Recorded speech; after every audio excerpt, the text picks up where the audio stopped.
हर हर महादेव। महाशिव पुराण कथा की सीरीज में आपका स्वागत है। महाशिव पुराण कथा को 7 संहिता और 11 खंडों में विभाजित किया गया है, जिन्हें हम आपको अलग अलग एपिसोड में सुनाएंगे। रुद्र संहिता सती खंड का 9वां अध्याय। ब्रह्मा जी का रुद्र के विवाह के लिए प्रयत्न और चिंता। नारद जी ने कहा, ब्रह्मन, आपने अरुंधति की तथा पूर्व जन्म में उसकी स्वरूप भूता संध्या की बड़ी उत्तम दिव्य कथा सुनाई है, जो शिव भक्ति की वृद्धि करने वाली है। धर्मज्ञ, अब आप भगवान शिव के उस परम पवित्र चरित्र का वर्णन कीजिए, जो दूसरों के पापों का विनाश करने वाला उत्तम एवं मंगलदायक है।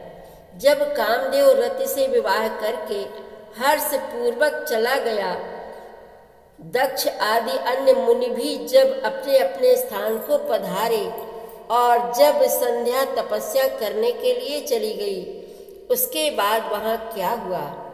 ब्रह्मा जी ने कहा, विप्रवर नारद, तुम धन्य हो, भगवान शिव के सेवक हो, अतः शिव की लीला से युक्त जो उनका शुभ चरित्र है उसे भक्ति पूर्वक सुनो।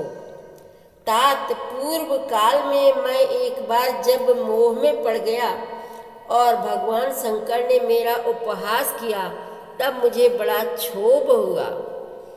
वस्तुतः शिव की माया ने मुझे मोह लिया था, इसलिए मैं भगवान शिव के प्रति ईर्ष्या करने लगा। किस प्रकार सो बताता हूँ, सुनो। मैं उस स्थान पर गया जहाँ दक्ष राज मुनि उपस्थित थे। वहीं रति के साथ कामदेव भी था। नारद, उस समय मैंने बड़ी प्रसन्नता के साथ दक्ष तथा दूसरे पुत्रों को संबोधित करके वार्तालाप आरंभ किया। उस वार्तालाप के समय मैं शिव की माया से पूर्णतः मोहित था। अतः मैंने कहा, पुत्रों, तुम्हें ऐसा प्रयत्न करना चाहिए जिससे महादेव जी किसी कमनीय कांति वाली स्त्री का पाणी ग्रहण करें। इसके बाद मैंने भगवान शिव को मोहित करने का भार रति सहित कामदेव को सौंपा। कामदेव ने मेरी आज्ञा मानकर कहा, प्रभु, सुंदरी स्त्री ही मेरा अस्त्र है, अतः शिव जी को मोहित करने के लिए किसी नारी की सृष्टि कीजिए। यह सुनकर मैं चिंता में पड़ गया और लंबी सांस खींचने लगा। मेरे उस निश्वास से राशि राशि पुष्पों से विभूषित बसंत का प्रादुर्भाव हुआ। बसंत और मलयानिल ये दोनों मदन के सहायक हुए। इनके साथ जाकर कामदेव ने वामदेव को मोहने की बारंबार चेष्टा की, परंतु उसे सफलता न मिली। जब वह निराश होकर लौट आया, तब उसकी बात सुनकर मुझे बड़ा दुख हुआ। उस समय मेरे मुख से जो निश्वास वायु चली, उससे मारगणों की उत्पत्ति हुई। उन्हें मदन की सहायता के लिए आदेश देकर मैंने पुनः उन सबको शिवजी के पास भेजा, परंतु महान प्रयत्न करने पर भी वे भगवान शिव को मोह में न डाल सके। काम सपरिवार लौट आया और मुझे प्रणाम करके अपने स्थान को चला गया। उसके चले जाने पर मैं मन ही मन सोचने लगा कि निर्विकार तथा मन को वश में रखने वाले योग परायण भगवान शंकर किसी स्त्री को अपनी सहधर्मिणी बनाना कैसे स्वीकार करेंगे। यही सोचते सोचते मैंने भक्ति भाव से उन भगवान श्री हरि का स्मरण किया, जो साक्षात शिव रूप तथा मेरे शरीर के जन्मदाता हैं। मैंने दीन वचनों से युक्त शुभ स्रोतों द्वारा उनकी स्तुति की। उस स्तुति को सुनकर भगवान शीघ्र ही मेरे सामने प्रकट हो गए। उनके 4 भुजाएं शोभा पाती थीं, नेत्र प्रफुल्ल कमल के समान सुंदर थे।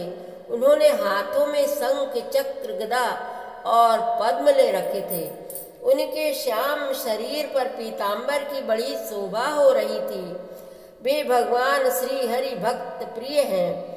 अपने भक्त उन्हें बहुत प्यारे हैं। सबके उत्तम शरणदाता उन श्री हरि को उस रूप में देखकर मेरे नेत्रों से प्रेमाश्रुओं की धारा बह चली और मैं गदगद कंठ से बारंबार उनकी स्तुति करने लगा। मेरे उस स्रोत को सुनकर अपने भक्तों के दुख दूर करने वाले भगवान विष्णु बहुत प्रसन्न हुए और शरण में आए हुए मुझ ब्रह्मा से बोले, महाप्राज्ञ विधातः लोक सृष्टा ब्रह्मण, तुम धन्य हो। बताओ तुमने किस लिए आज मेरा स्मरण किया है और किस निमित्त से यह स्तुति की जा रही है। तुम पर कौन सा महान दुख आ पड़ा है, उसे मेरे सामने इस समय कहो, मैं वह सारा दुख मिटा दूंगा।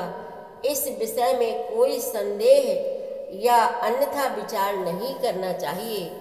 तब ब्रह्मा जी ने सारा प्रसंग सुनाकर कहा, केशव, यदि भगवान शिव किसी तरह पत्नी को ग्रहण कर लें तो मैं सुखी हो जाऊंगा। मेरे अंतःकरण का सारा दुख दूर हो जाएगा। इसी के लिए मैं आपकी शरण में आया हूँ। रुद्र संहिता सती खंड का 9वां अध्याय समाप्त हुआ। हर हर महादेव। आगे की कथा आप अगले अध्यायों में, अगले एपिसोड में सुनेंगे। संपूर्ण शिव महापुराण कथा की सीरीज में शामिल होने के लिए आप हमारे चैनल अपनी विरासत को सब्सक्राइब कर लीजिए और वीडियो को लाइक शेयर करना मत भूलिएगा। हर हर महादेव।